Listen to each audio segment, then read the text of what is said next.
Salut, c'est Alex, j'espère que tu vas bien. Aujourd'hui, je te propose de découvrir avec moi le temple Chongcheng. Donc, c'est un immense monastère bouddhique qui est situé au pied des montagnes à côté de la vieille ville de Tali. Là, on était dans le dernier vlog. Et je pense que c'est l'endroit parfait pour répondre à une question qu'on m'avait posée en commentaire il y a bien longtemps, mais que j'avais jamais pris le temps de répondre, à savoir comment est pratiqué le bouddhisme en Chine. Mais avant de répondre à cette question, laisse-moi te présenter un petit peu cet endroit, parce que c'est vraiment l'un des plus beaux lieux que tu peux visiter si tu es de passage un jour à Dali. Donc je te rappelle, Dali, c'est une vieille ville qui est située entre Kunming et Lijiang, dans le Yunnan. Donc le temple Chongcheng, c'est un temple immense constitué de plusieurs pavillons, tu vois, on peut en voir un déjà devant nous. Mais les autres, en fait, sont tous alignés, cachés derrière. C'est vraiment un endroit énorme, tu peux passer facilement toute une après-midi ici. On y trouve aussi des petits jardins vraiment très mignons, des statues géantes qui représentent des divinités chinoises, devant lesquelles d'ailleurs les Chinois viennent prier. Il y a même une école de bouddhisme tout en haut, je ne sais pas si on pourra aller la voir ou la visiter. En tout cas, on croisera peut-être des moines, ouvre l'œil pendant la balade. C'est aussi un endroit avec beaucoup d'escaliers, comme tu peux voir. Je ne sais pas combien il y a de marches ici. La dernière fois que j'étais venu, mon podomètre m'avait compté l'équivalent de 40 étages et environ 12 000 pas, donc ça doit faire un truc comme 10 km je pense. Mais t'inquiète, avant de venir, j'ai mangé les meilleurs gotiao-mixian. Donc les gotiao-mixian, c'est ça, c'est un plat traditionnel du Yunnan. Je crois pas avoir mangé d'aussi bonnes mixian de ma vie avant. Là, je suis vraiment plein d'énergie, je me sens super bien physiquement, donc je vais te prêter mes jambes et on va monter tout en haut du temple pour voir à quoi ça ressemble. Là, pour l'instant, on est tout en bas, c'est là que démarre la balade, et aussi là où se situent les trois pagodes, tu vois, elles sont devant nous. Elles sont vraiment magnifiques, ces trois pagodes, et c'est un petit peu le symbole de Dali. D'ailleurs, je sais pas si tu avais fait attention dans la dernière vidéo, mais on les avait croisées plusieurs fois sur les murs, sur les souvenirs, enfin, il y a beaucoup, c'est un peu comme la Tour Eiffel à Paris, tu vois. Alors, le temple Chongcheng, c'était autrefois le centre spirituel du royaume Nanchao, donc un ancien royaume qui régnait sur la région de Tali et surtout dans le Yunnan il y a plus de 1000 ans. À l'époque, ici, les rois eux-mêmes pratiquaient le bouddhisme et plusieurs d'entre eux d'ailleurs ont pris leur retraite ici pour devenir des moines.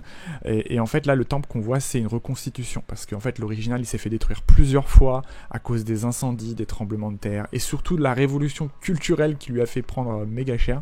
Donc là, la version qu'on va visiter aujourd'hui, elle a été reconstruite dans les années 2000 avec beaucoup de soin, comme tu peux voir, puisque l'architecture respecte vachement bien les styles traditionnels chinois. Voilà, maintenant que tu as un petit peu de contexte historique, je te propose de te retrouver un peu plus loin pour voir comment les Chinois pratiquent le bouddhisme. Mais tiens, petit truc marrant, tu peux voir sur le chemin, si t'as pas envie de te taper les 40 étages, tu peux tricher et monter dans ces petites voitures. Ça, c'est un grand classique, hein. Dans toutes les attractions touristiques chinoises, tu peux toujours tricher, tu peux prendre un téléphérique ou une petite voiture comme ici, et ça t'emmène directement en haut. Mais comme le disaient les anciens sages chinois, c'est le chemin qui fait la valeur du voyage, donc rien à foutre, nous on va monter à pied. Bon, maintenant qu'on a gravi quelques marches, je te propose donc de répondre à cette fameuse question, comment est-ce que le bouddhisme est pratiqué en Chine ? Bon, déjà le truc c'est que pour beaucoup de Chinois, la pratique du bouddhisme, c'est pas forcément une foi spirituelle ultra engagée comme nous on l'imagine en Occident, c'est quelque chose de beaucoup plus, entre guillemets, casual. Tiens, bah d'ailleurs, je sais pas si ça te dit quelque chose, on les avait déjà vu ces petites amulettes dans l'épisode dans le temple Confucius. En fait, ce sont des petites amulettes sur lesquelles les Chinois peuvent écrire leurs vœux, et après tu l'accroches ici pour que ton vœu se réalise. On les avait déjà vus dans le temple Confucius à Nankin, tu te souviens ? Donc tu peux aussi aller directement prier dans le temple. Là, ici, tu vois, on est au temple du dieu Caishen, qui est le dieu de la richesse et de la fortune, mais t'en as d'autres, comme le dieu de la médecine par exemple, là ici on peut voir, qui est d'ailleurs beaucoup plus populaire, hein. Tu remarqueras que celui de l'argent, comme quoi tu vois, on dit souvent que les Chinois sont obsédés par l'argent, mais en fait c'est une idée reçue, parce qu'ils sont plus intéressés par la santé. Donc pour prier, les gens s'agenouillent, ferment leurs yeux, font leurs vœux, et puis après se relèvent. Tu remarqueras que les Chinois ne prient pas forcément pour l'illumination ou le nirvana, comme dans d'autres formes de bouddhisme. Ici on est plutôt sur une forme de, voilà, j'ai un problème dans ma vie et je viens chercher un coup de main. Donc ils peuvent venir prier pour plein de choses. Ça peut être la réussite à un examen, un bébé, un bon mariage. Tiens, tu vois, on peut voir les petits bâtonnets d'encens dont je te parlais. Donc tu viens prier pour ce que tu veux, hein, un mariage. Il y en a bien sûr qui viennent prier pour le business, hein, ils veulent que ça marche bien. Et c'est pas parce que on prie plusieurs divinités que c'est contradictoire, tu vois. Dans la tradition chinoise, c'est normal de prier par exemple le Bouddha le matin, la déesse Guanyin dont on verra après le midi, et puis un autre ancêtre le soir, tu vois. Tu fais un petit peu ce que tu veux pour toi, pour ta famille, pour ce que tu veux en fait.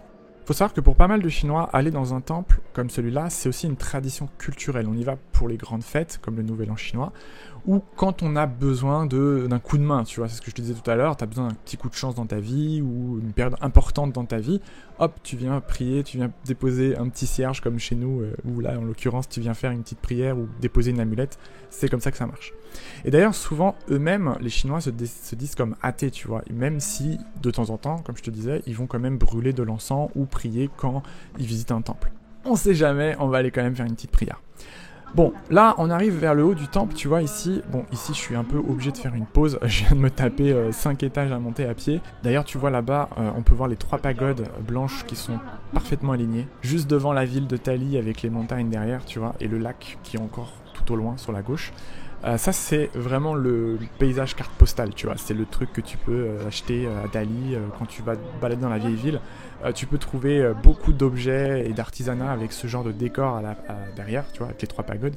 Donc là, tu vois, la plus grande pagode, c'est celle du milieu. Elle fait 69 mètres de haut et elle a été construite il y a plus de 1000 ans sous la dynastie Tang. C'est l'une des plus anciennes constructions bouddhiques que tu pourras trouver d'ailleurs dans le sud de la Chine et aussi l'une des seules qui a survécu à tous les tremblements de terre de la région. Et il y en a eu pas mal. Celle-là, elle bouge pas, tu vois. Elle est bien implantée. Tu sais, à l'époque, ils avaient aussi un rôle un peu magique, ces pagodes. On raconte que les pagodes servaient à repousser les mauvais esprits, un petit peu comme les antennes protectrices, quoi. Du coup, construire une pagode à l'entrée d'une ville, c'était aussi une façon de dire ici, voilà, on est protégé par l'aura des pagodes. Et après, plus tard, au 9e siècle, les 2 autres petites pagodes ont été ajoutées de chaque côté pour former une sorte de triangle qu'on voit ici aujourd'hui. Donc ça donne une symétrie plutôt élégante et en plus de ça, en cas de séisme, la disposition les rend résistantes puisqu'elles sont en forme de triangle. Voilà, j'espère que tu as apprécié la balade. Si jamais toi aussi tu veux venir visiter ce temple, j'ai quelques petits conseils à te donner parce que j'ai fait pas mal d'erreurs aujourd'hui. Déjà, fais pas comme moi, viens plutôt le matin et pas l'après-midi parce que sinon tu auras le soleil en pleine face et le soleil dans les montagnes il est assez violent. Tu vois, moi j'ai pas mis de crème solaire, là je suis en train de brûler, je sens que je suis en train de cramer. Donc prévois de la crème solaire. Et dernier petit conseil, si jamais tu viens à Tali, ne viens pas à pied ici comme moi j'ai pu le faire, c'est pas très intéressant, la route en plus est complètement défoncée. Prends les tuk-tuk, il y en a partout.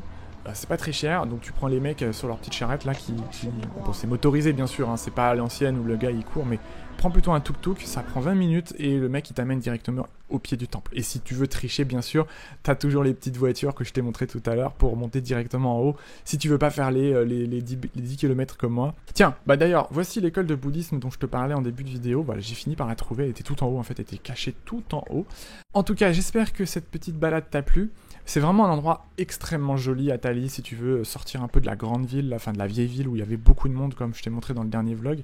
C'est vraiment un endroit où on se sent paisible, quoi. C'est la petite ambiance, la petite musique en fond, l'odeur des sapins plus les encens, ça donne vraiment un charme particulier à cet endroit. Et surtout, c'est super beau si tu veux prendre des photos. Je t'ai mis d'ailleurs dans la description de la vidéo un guide voyage avec tous les trucs sympas à faire à Tali.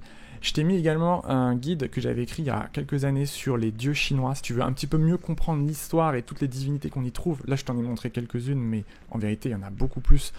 Je t'ai mis donc dans ce petit guide un petit peu de leurs histoires, un petit peu genre c'est qui la personnalité la plus importante, le dieu chinois le plus important. Et je t'ai mis également un lien vers mon cours de chinois pour débutants. Si tu veux apprendre à parler la langue, il y a plus de 15 heures de vidéos gratuites dans laquelle on part vraiment des bases et je t'amène jusqu'à un niveau avancé en chinois.